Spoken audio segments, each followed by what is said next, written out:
parduodu sodą Noriūnų kaime. Čia Kupiškio rajonas yra. O kas čia dar šalia? O čia už keliuko iš karto Lėvuo tokia upė yra. Taip pat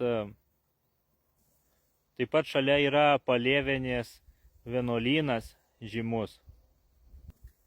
Noriūnų dvaras šalia. Ir va štai čia, vat, matote, tas miškas, tai yra Palėvenės draustinis. Tai va tokia vat vieta. Sodas tikrai nebrangus. Einam pažiūrėti. 6 arai lygiai sodo. Taip. Tai jau parodysiu ribas. Štai čia vat sodas. Laukit, čia blogai. Va taip geriau.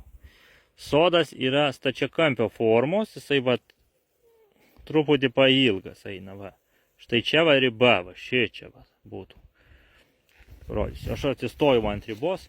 Matavimai preliminarūs, tai ta riba gali truputį keisti šiek tiek, ar ne? Čia va vienas yra medis kriaušė, yra kriaušių didelių ten tokių. Va čia va eina riba, iki va čia va kur žolė, va. Žolė tenai nupjauta labiau, o čia mažiau nupjauta. Tai va iki va čia va eina va ta riba, va taip va stačiakampis va. Keliukas iš tos pusės ir iš ten kelias.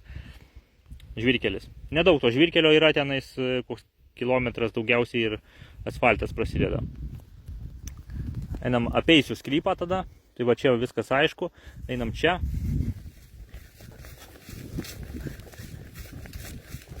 Čia alyviniai obuoliai.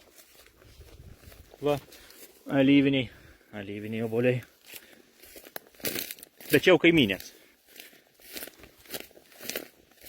Štai čia va sklypas baigėsi. Va. Va ties. O čia kur žolė nupjauta. Va toks va vaizdas.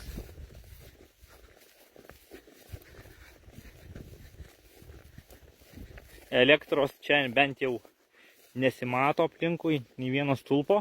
Tenais ant kalno yra namai, yra elektra. Ten, kur tik matosi. Ne. Tai va. Šičia nuo kelio dar yra toksai gabalėlis tiesiog žemės, kuri valstybinė. Va iki čia kažkur, gal va iki čia. Dar mašinai pastatyti ar kelią platinti. Tai va, tai toks va sodas. Einam pasižiūrėsim prie upelio. Čia yra Lėvuo toks upelis. Ar upė, ar upelis. Va. Čia toks takiukas, einam pažiūrėsim. Einam.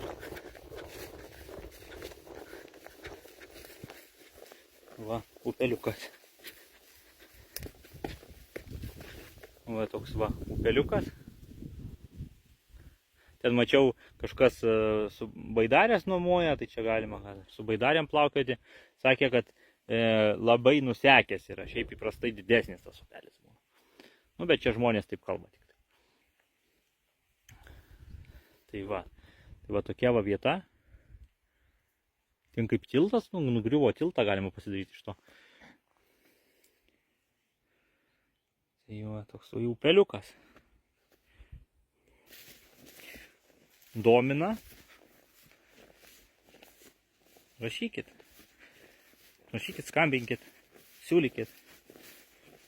Į komentarus geriau nerašykit klausimų, nerašykit klausimų man į žinutes tik tokia, todėl kad kaip aš atsakau, po to jūs nepažiūrit.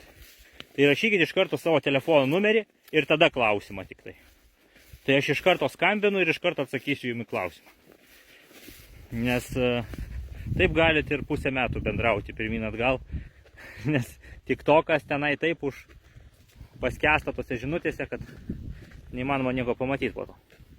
Tai va, skambinkit arba rašykit pirmą savo telefono numerį ir tada rašot klausimą. Ne į komentarą, bet į žinutės. Tai va. Bus klausimas, kiek nori. Tai aš norėti galiu daug ką, bet ką pasiūlysit klausimas. Nu, Aš už kokius 3000 ir atiduočiau.